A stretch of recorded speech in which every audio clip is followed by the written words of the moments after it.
So the 2024 NBA season is almost here, and because of that, I am going to go over my top 10 players at every single position in the league right now, and then my top 10 players overall.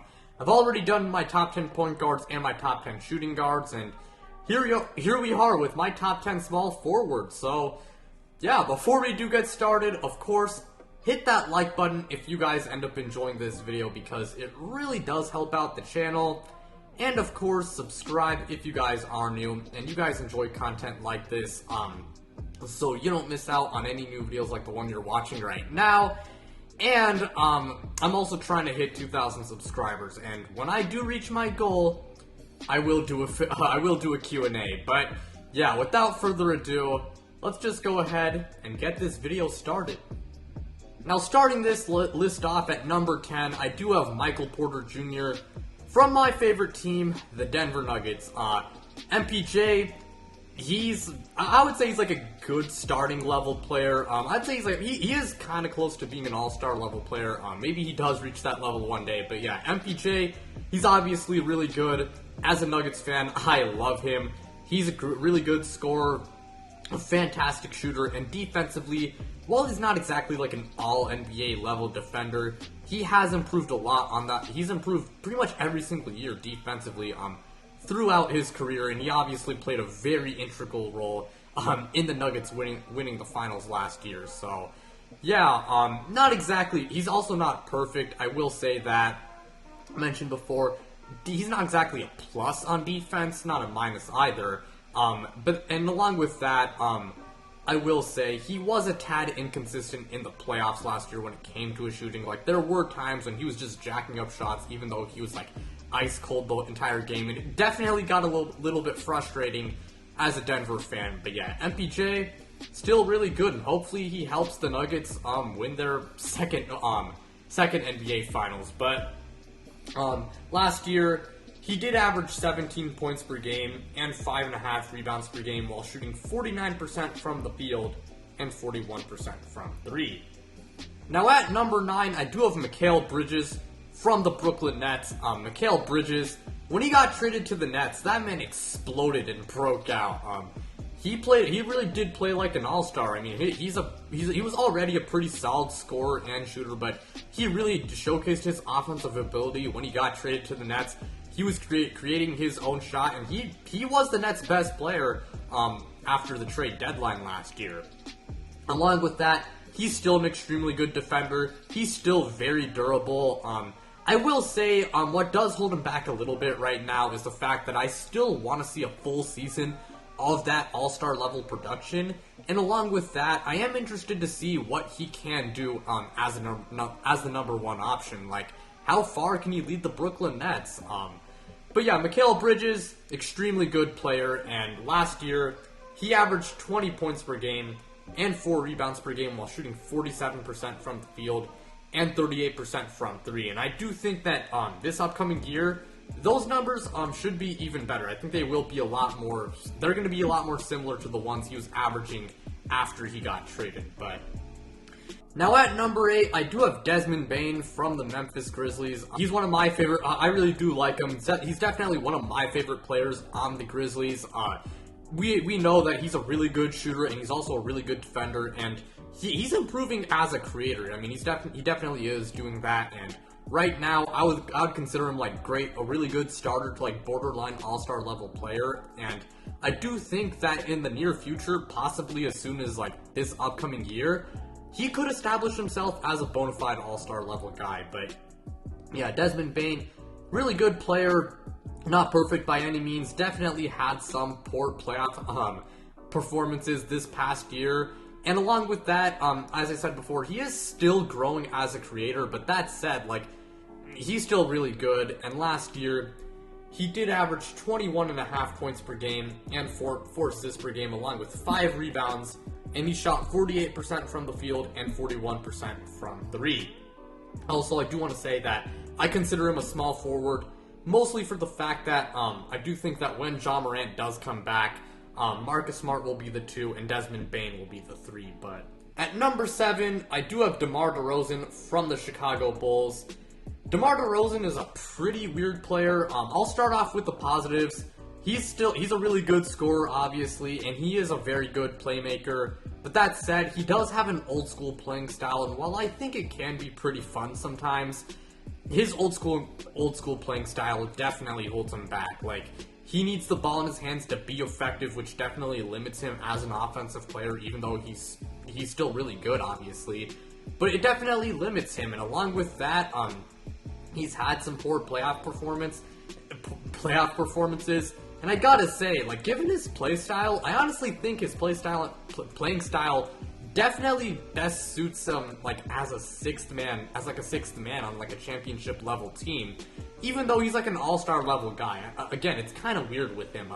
DeMar DeRozan is still really good, but I gotta say, like, his old school playing style, again, it really does hold him back. If he was a superstar, it wouldn't hold him back as much, but that said, he is not a superstar, and I do feel like that as he gets older and whatnot, and when he does get worse as a player, I just think that it would be best for him to take on the role of being like a really good sixth man. But yeah, DeMar DeRozan, he's still really good. I mean, he's still an all-star level player, and last year he averaged 24.5 points per game and 5 assists per game while shooting 50% from the field.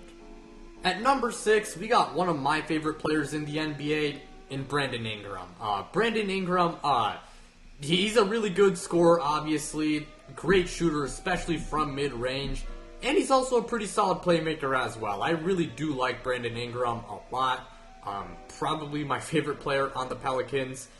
That said, he is kind of injury prone, and along with that, he's not the best defensively. But that said, Brandon Ingram, I mean, there really isn't much else to say besides that he's a really good player.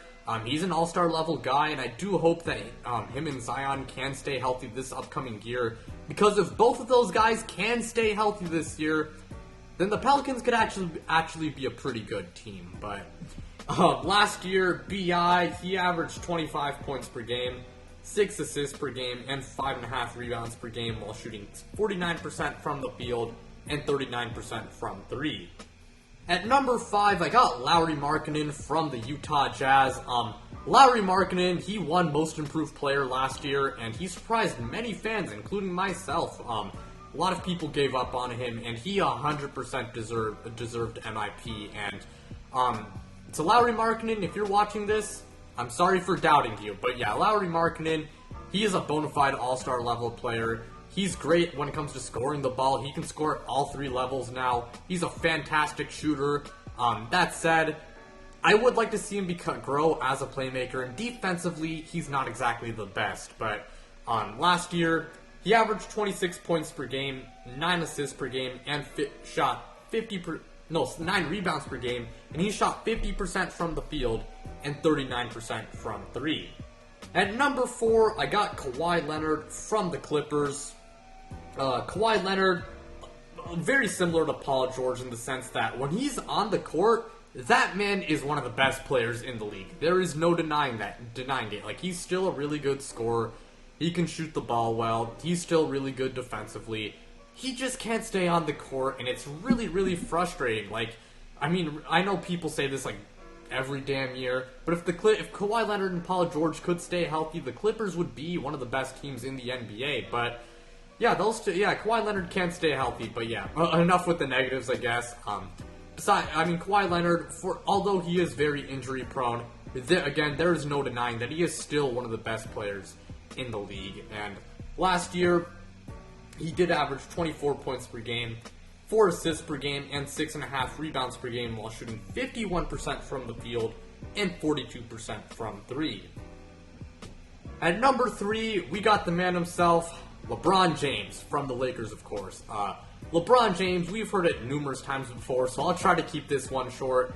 As a scorer, he's still one of the best in the league. Still a fantastic playmaker. He can rebound, and defensively, he can be pretty good.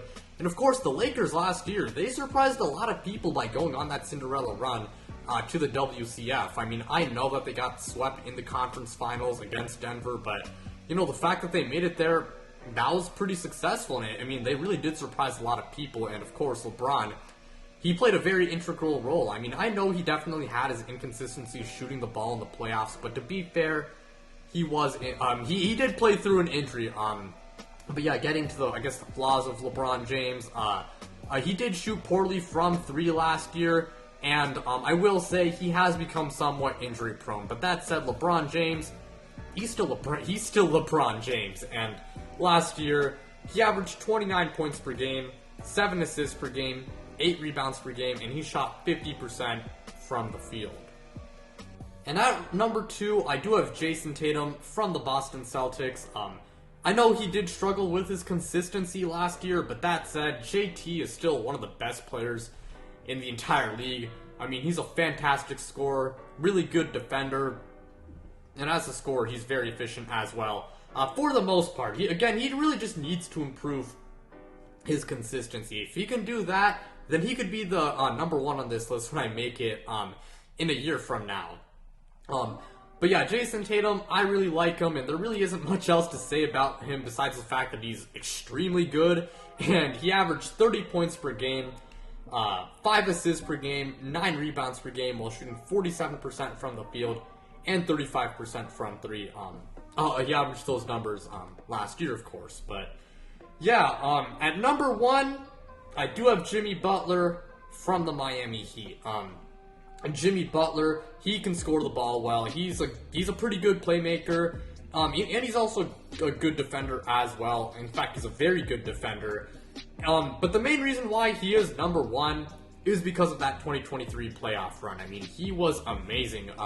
I know he did, after the Bucks series, there was a bit of a drop off in his play, and I do think that towards the end he started to falter a little bit and have some stinkers. But that said, it is hard to put up those numbers he was averaging against Milwaukee over the course of an entire playoff run.